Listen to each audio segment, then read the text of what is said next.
Hello everyone, I am Tejas Bhushan Dhoot, first year MBBS student at Government Medical College Meerut. I will be presenting a case on clinical physiology.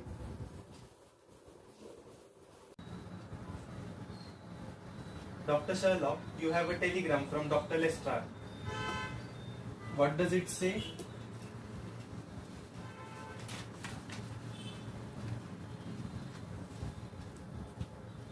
Dr. Lestrade is requesting your help in diagnosing and treating a patient.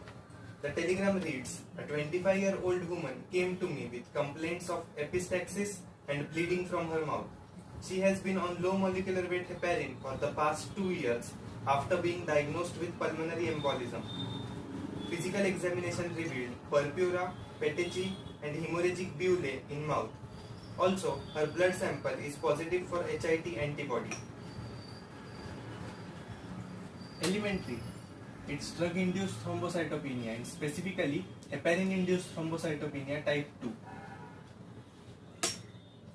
How on earth did you know that, Sherlock? You have evidently seen more in this message than was visible to me. No, but I fancy that I may have deduced a little more. I imagine that you got all the information that I did. I saw nothing remarkable, save the patient is suffering from bleeding disorder. You are on the right path, Watson. Bleeding disorders could be congenital, like von Willebrand disease, hemophilia, or due to infections, drug reactions, scurvy, enoxaparin purpura, etc.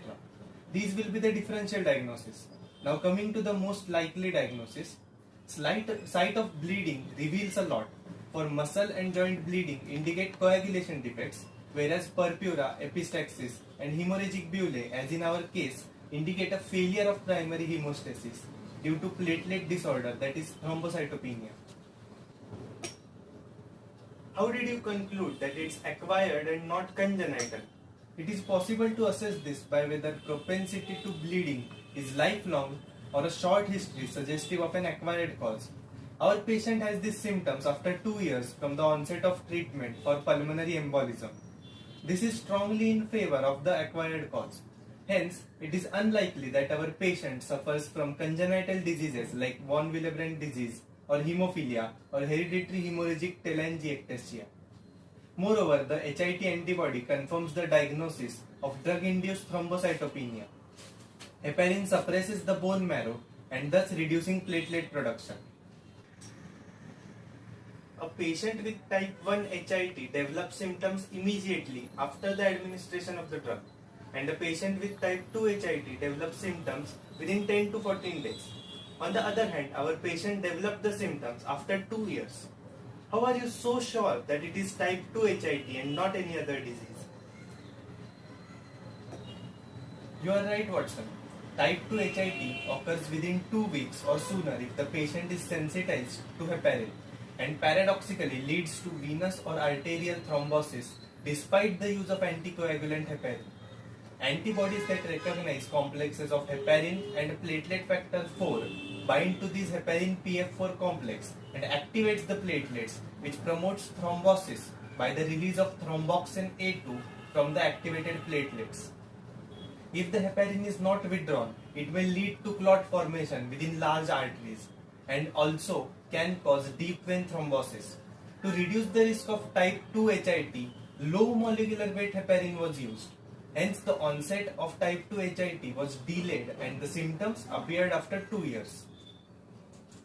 Now, how should Dr. Lestrade proceed with the treatment? First and foremost, Lestrade should immediately stop heparin.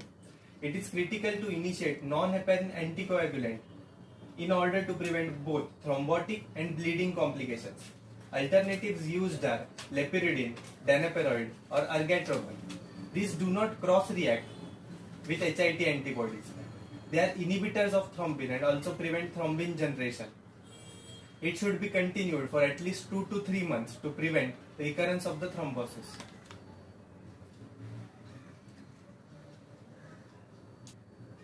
Do you recommend the use of warfarin?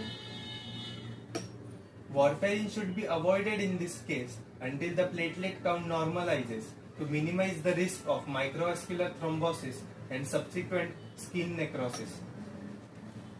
Should we go for a prophylactic platelet transfusion?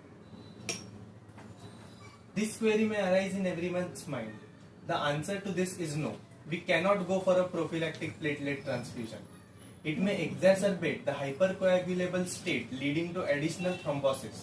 But if the patient develops bleeding or is undergoing major surgical intervention, then therapeutic platelet transfusion can be considered. Now, without losing a minute, could you telegram all these details to Dr. Lestrade so that he can start the treatment? Sure, Sherlock. Thank you. Please like the video. Please share the video.